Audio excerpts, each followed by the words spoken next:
Hi, I'm Fatima and I'm going to present our work, What Does It Mean for a Language Model to Preserve Privacy? This is a joint work with Hannah, Katherine, Reza, and Florian.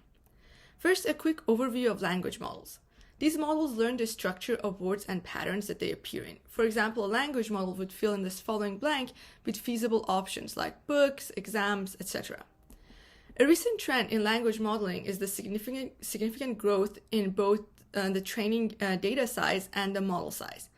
This growth helps learn better representations and have more expressive models.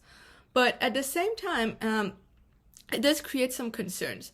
For example, the large size of these models means high capacity of memorization, which is particularly harmful in terms of privacy leakages, and when we're dealing with scraped, unvetted data that could contain private information. This XKCD cartoon shows an example of an attack on a language model where the location of a potential meeting is leaked through autocomplete.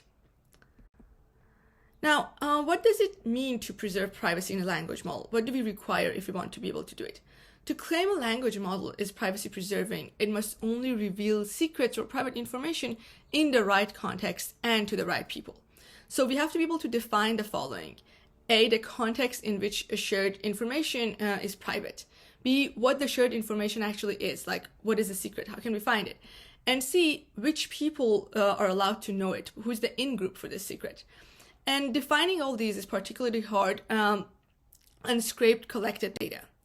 For example, how it's hard to identify context is that privacy is not a 0-1 thing, it's a spectrum. So a phone number could be private in one context if it's a person's phone number, but public if it's a company's phone number. So the subject, the sender, and the recipient, and the information type, they all determine the context in which something is private or not. Also, identifying the secret itself is hard. One reason is we have form and meaning. There are many ways to communicate a certain piece of information and infinite ways to say the same thing. So different people say the same thing differently, and this could make it harder to identify secrets.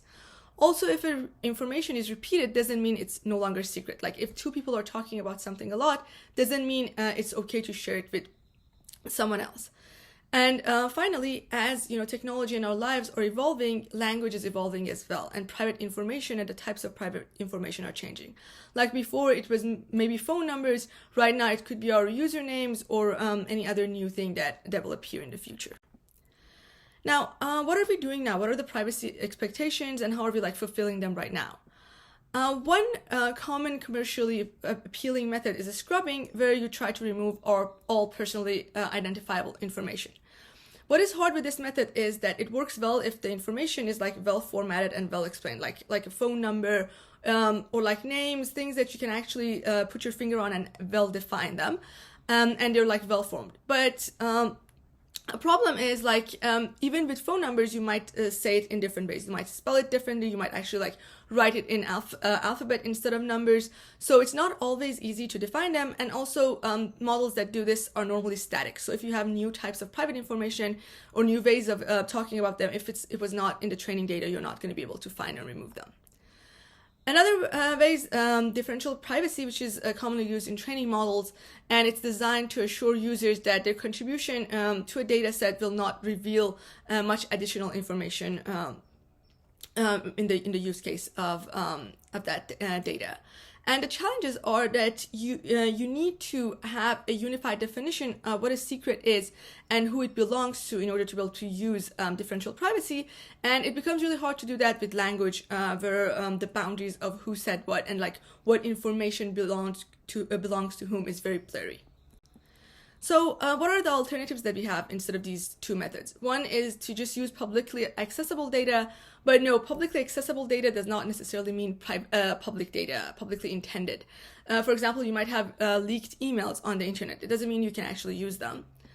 Or can we get informed consent from the users? This is also not very feasible because it's really hard for the user to actually understand what is going to happen, what the consequences are. So how informed of a consent they're giving is not really well established.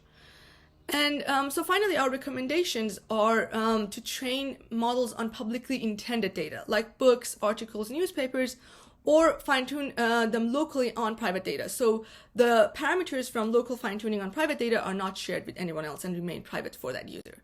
Thank you so much for listening to this talk.